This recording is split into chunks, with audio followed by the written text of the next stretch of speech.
Hi everyone, welcome to another. I can't. That would be good. You should like drool more, like stop, like come and have a taco. Cut. That was a blooper. Hi everyone, welcome to another episode of Hawaii in Real Life. We're here at Hank's Hot Dogs with Hank himself, Henry Adaniya, and we just tried this thing called the Soul Dog, not S-O-U-L, but S-O. S-E-O-U-L. Whatever, you know what I mean. S-E-O-O.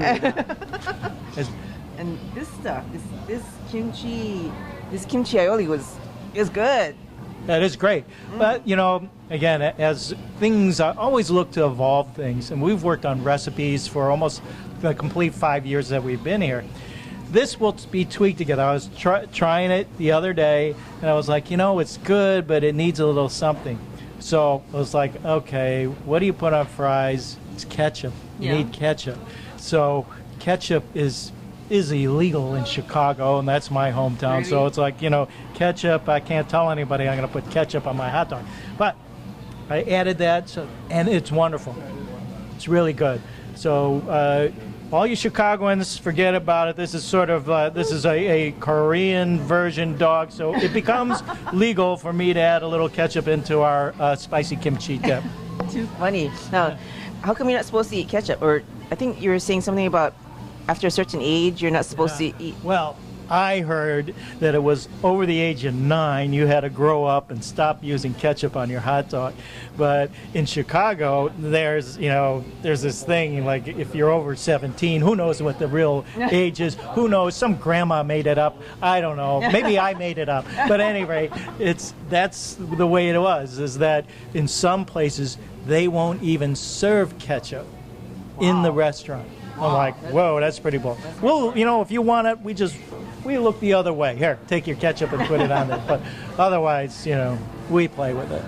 Cool. Now, you've been in business here in Kakako for 5 years? Almost. It'll be 5 years in July. Wow. Ah, man, I tell you. And it's been fun. It seems like an instant, but it has been a long time. And the neighborhood's changing, which is great. There's new places opening up, and that's what kind of the dream was in the beginning. Neat. And did you always want to open a hot dog stand, though? Well, I think so, because, my parents, they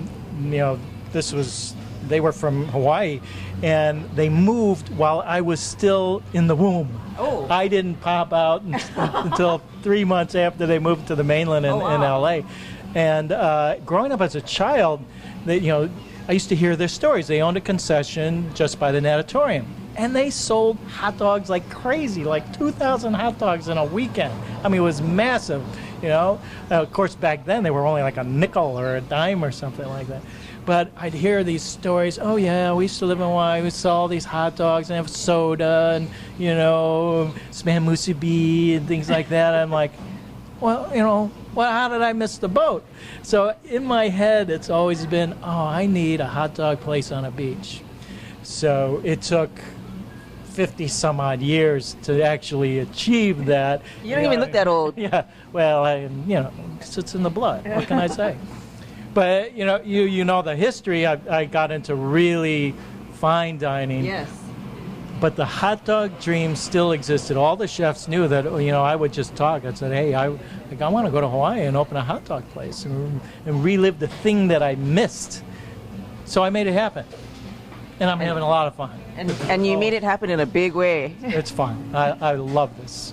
What's your bestseller? Probably the Chicago dog, right? Chicago dog, yeah. Chicago dog is a classic. So, as much as I like to bend recipes and think out of the box, I don't like to mess with classics. There's certain foundations you need to have. So the Chicago is an unbridled classic of what a Chicago should be like, and I enjoy it. And that's the majority of our sales. What's the second best? Second best, it's between the Hawaiian, which is our Portuguese with mango mustard and pineapple, the Polish and the chili dog fight in there. So there's like this whole mix of other things that just are there.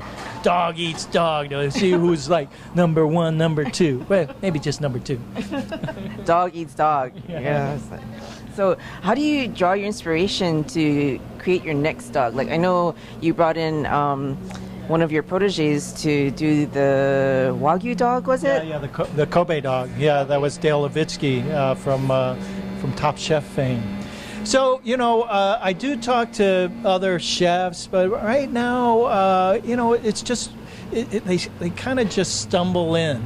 You know, since we've got the ball rolling, the creative juices are always flowing at Hank's. And it's like, how do, you know, people are always thinking of stuff, oh, I saw this, or I read that, or how about we try this? And we have a lot of failures, mind you. Really? Yeah. I don't know what they are. Just try not to think about them. But, you know, it's like, oh, you know, well, we love Eggs Benedict. Well, how do we change Eggs Benedict into a Benedict dog? So hollandaise on hot dogs are pretty good. Really? But a little bit. I don't know about that. Yeah, we do like a hollandaise and then put on an egg. It's like, yeah, this is all right. So is that served like on weekends or? We haven't done it. Oh, We've only still played with it. So it's like a lot of times it's like we have great ideas, but you know, are they really going to go? We don't know. So we'll try it one of these days. We have a lot of things on our board to just see if we can introduce. You know, and some things we're going to lose, like our alligator. Oh. Price of alligator sausage has gone so high that that'll probably come off our menu. But then it's like, what's next? So that's where the ramen dog might come in, or we're playing with a boar sausage that we really like too. Ooh. So boar, and then thinking like, oh, you know, apples and fruit. So a lot of our concoctions will come out looking at flavor profile. And, you know, the term deconstructing of flavor. So what goes together, you know, oh, roast pork, applesauce, and things like that. And then pulling it back and say, oh, well, all right, we have sweet fruit. How do we take that back into the sausage? So apples, cranberries, that all sounds kind of cool to put in a relish, and then throw that into the mix for this particular dog. Wow, it seems like a lot of work though, and like to have to feed the masses with that kind of fancy relish and stuff. Yeah, but so long you keep basics. I mean, if you go too far into terminology, then who's going to understand it? I want to know what I'm eating. So, you know, as much as I love intellectual cuisine, and, you know, in fact, I was driving to work. See, I guess this is where it happens, right? Driving to work. Oh, molecular cuisine. How about a molecular dog? Really? You know? So I'm going to talk to one of my lead cooks here and say, let's look at globalizing or whatever, making the little globes, you know, with the alginate and making condiments, flavors into little beads, and then putting them on dogs. Crazy. Don't know if that one's going to fly. That certainly could be a real failure, but it'd be easy to play with. So, you know, it's always moving, and I think that's always happening, that we're always thinking, what's going to be next? What can we have? What can we play with? Because that's sort of the creative juice that we live on. Not just serving food, but serving ideas, you know, how to make it fun, how to take it and still make it understandable. You know, I've seen some recipes, it's like, well, what are you doing? Caviar and a hot dog? No. Yeah, I don't know about that. So, you know, that's where it's at. It's like, and to be able to have the ability to try certain ingredients you may not try anywhere else. You know, the average person doesn't go out for foie gras that's going to cost you $20. You know, so it's like, here, let's do a duck and foie gras dog, or lobster. You know, lobster. It's like, oh, that's a splurge, but we could do a lobster dog, and then we have some fun with it. Try different things. Very cool. So, if people want to know more about Hank's Hot Dogs, they can go to your website, right? Yep. You can go to hankshotdogs.com and read about us. And I also have a blog. We do that. We're on Facebook, on Twitter. So a lot of, you know, we just like to feed that out there to just read and see what's going on. If we see things that are cool, we'll post it and just, you know, spread the dog love, you know. I've seen your blog. It's kind of fun and quirky, just like the dogs. Yeah, it's just like my brain is quirky, you know. I didn't want to say, but kind of, yes. Thank you. I'm glad that you can appreciate it. See, look, quirky. Come on, that's weird. That's something. This is quirky. Space. Okay, so if you want to check out Hank's Hot Dogs, you're open every day, right? 7 days a week. Yes, indeed. We open at 10 during the week till 4, and then on Saturdays we open from 11 to 5, and Sundays 11 to 4. Okay, cool. And you can check out all their special dogs, the special sauces. They also have different desserts, and do you still have other... We're doing the creme brulee still. We have one dessert, but you know what? If you're going to put...